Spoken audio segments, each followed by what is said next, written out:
Rasulullah SAW bersabda, apabila kalian marah dan dia dalam posisi berdiri, hendaknya dia duduk. Dan dengan itu marahnya akan reda. Tadi malam tuh Bu Isa gabung-gabung semuanya. Ya, habis istighfar, biasanya nih kalau baru datang, saya harus masuk ke kamar mandi dulu, cuci tangan, dan pantang duduk, mandi dulu langsung. Karena habis dari luar, apalagi seharian. Ya. Tadi malam itu tarik kursi duduk. Gak istighfar, tarik duduk dulu, tenang. Dan itu ajaib memang. Dan bisa itu tadi menyampaikan pada suami pertanyaannya dia tadi dijawab dengan seru, dengan asik. Duduk. Tapi ya ada tambahannya nih. Ya, jika belum juga reda, hendaknya mengambil posisi tidur. Untung tadi malam duduk reda. Kalau enggak langsung bisa tiduran di lantai itu. Untung reda langsung. Ya, wah kalau udah duduk nggak reda aja gara-gara kalimat kayak gitu, udah deh. Biasanya saya di lantai langsung dua. Tapi memang Nabi udah ajarin kayak gini. Ya, satu ketika juga mungkin nanti ada satu kondisi yang kesel banget, udah duduk, udah istighfar masih juga kesel, Bu, langsung posisi tiduran, rebahan. Tempat tidur bisa, boleh juga. Cuman kan waktu Rasulullah nih, waktu zaman Rasulullah memberikan arahan atau nasihat ini, kebayang pada saat itu kan, ya pasti disuruhnya ya tidurnya di bawah kan. Waktu itu di sana nggak ada tempat tidur tinggi, kan di bawah tuh. Ya kan? Tapi memang bisa juga mencoba dengan kita tiduran di lantai itu lebih cepat redanya dibanding tiduran di tempat tidur. Dan ya ayat atau suami Bu Isa dan anak-anak itu juga sudah tahu karena dia tahu persis Bu Isa selalu mengaplikasikan ini. Ya sabdanya Nabi ini sallallahu alaihi wasallam ya. Jadi mereka juga tahu kalau istrinya udah rebahan pasti tuh marah banget tuh dia. Jadi si suami udah ngerti juga. Nggak perlu lagi kita marah-marahin bentak-bentak dia udah lihat istrinya rebahan ya. Udah tahu, oh ini istri saya capek banget, istri saya lagi kesel nih, istri saya. Tapi entah sama siapa kan dia juga nggak boleh berprasangka buruk kan. Akhirnya dia yang bilang, kenapa Bu Isa? Jadi langsung baik. Gitu.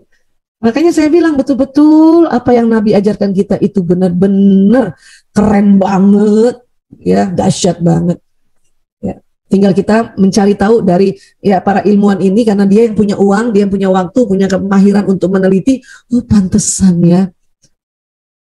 Dan jangan salah, ya penasihat internasional untuk manajemen konflik, salah satunya nih konsultan pernikahan Lisa Early McLeod, ya kami telah menemukan bahwa memutuskan untuk tidur dalam kondisi masih marah atau emosi negatif ternyata sering menjadi pilihan terbaik. Karena banyak orang mengatakan nggak bisa, kita harus selesaikan masalah ini. Hari ini juga saya harus bicara sama suami saya, harus bisa. Nggak mesti loh, nggak mesti. Tunda dulu, naikkan level emosi. Supaya waktu kita bicara sedang di emosi nafsu mutmainnah. Ya. Nabi yang ngajarin 1400 tahun yang lalu. Lisa Early baru mendapatkan setelah riset. Ya. Seseorang yang memutuskan istirahat dan tidur justru memungkinkan dirinya untuk ya membersihkan pikiran mereka. Untuk mendapatkan pikiran lebih jernih keesokan harinya sehingga pertengkaran bisa diselesaikan lebih baik. Ya. Karena kalau kita marah itu ya kan emosi di bawah, itu cinta tuh kayak pergi gitu. Kelenjar pituitari tertutup. Padahal ada cinta itu ada di otak kita, tapi tertutup. Ya, karena pituitari itu agak di depan soalnya. Terblokir sementara. Tertutup ya. Ya, makanya seolah cintaku pergi. Cintaku pergi. Enggak pergi, ada di otak. Enggak pergi dia. Cuman dia terblokir sementara dulu. Makanya lakukan hal-hal yang memang sudah diperintahkan. Ya. Bu Isa kalau saya udah langsung ketiduran ya nggak apa-apa juga. Yang penting waktu rebahan itu astagfirullahaladzim, istighfar lagi, ingat Allah lagi. Saya pernah kok langsung ketiduran, saya dibawa di lantai. Kenapa? Ayat Toto saya nggak tahu saya. Kalau dia tahu pasti dia langsung melunak dan dia langsung tapi nggak tahu. Subuhnya baru dia turun. Bu Isa kok tidur di bawah? Saya juga kaget. Saya ketiduran. Padahal lagi merilis emosi, ketiduran. Nggak apa-apa juga ternyata. Bagus juga ternyata. Sangat bagus bahkan. Ya. Kemudian Nabi bilang, jika kalian marah, diamlah. Jadi diam dulu. Dan naikkan istighfar. Naikkan dalam hati kita, naikkan. Rebahan. Tidak mencari siapa yang jadi pemenang. Kadang-kadang kita kepengen jadi yang menang nih. Tanpa sadar lah. Apalagi bisa saya ya, saya orang Bugis, gak mau kalah. Saya, deden tanti dulu. Gitu ya. Kenapa? Budaya kita ini dari kecil ini ya tanpa terasa ya, kita dapatkan dari orang tua kita, jangan mau kalah. Apalagi sepupu-sepupu kita, jangan mau kalah, jangan mau kalah.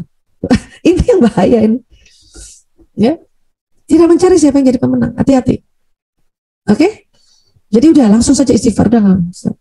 Ini bukan masalah menang atau kalah. Di sini adalah siapa yang lebih cepat pengendaliannya, itu yang lebih terhormat. Itu naik derajat kemuliaannya. Bukan menang atau kalah. Ya. Diam dan berikan sentuhan kalau perlu gitu. Ya. Cuman kadang-kadang kita yang suka, aduh, malas banget ya, meluk duluan kan gitu ya. Ini suami yang biasanya nih butuh nih, perlu nih. Melody Brock, seorang terapis pernikahan dan keluarga, mengatakan, ada kalanya memaksakan untuk mendiskusikan masalah yang memicu terjadinya konflik tidaklah membantu. Ya. Kontak fisik setelah berselisih itu sangat diperlukan karena bisa meredam rasa emosi agar tidak tambah meledak. Ya. Bu Isa jarang dipeluk sama Ayah Toto, cuman Bu Isa ya sedikitnya tahu tentang ini setelah istighfar ya, baru ingat ya ibu ini ya. Astagfirullahaladzim. Ya. Tadi malam tidur juga dia nggak meluk, saya aja yang meluk. Ya. Kok kita lagi Bu Isa? Ya nggak apa-apa juga. Kita mau mulia nggak? Ya.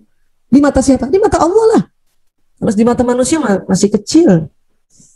Ya, kita yang meluk. Itu yang namanya malaikat barangkali ya. Mungkin tersenyum melihat kita.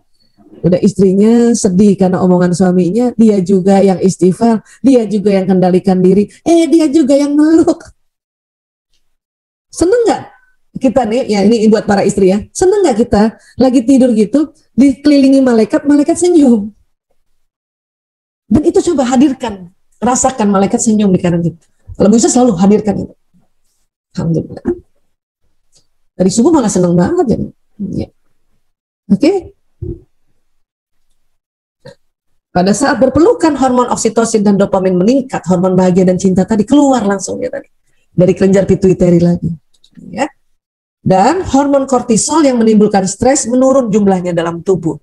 Jadi di tubuh ini memang ada hormon bahagia dan cinta, tapi juga ada hormon yang menimbulkan stres. Di mana hormon yang cinta? Tadi itu di otak, yang di bagian otak tadi yang pertemuan dua alis ya, kelenjar pituitari. Tapi kalau hormon stres itu ada di mana? Di atas ginjal, di kelenjar adrenal.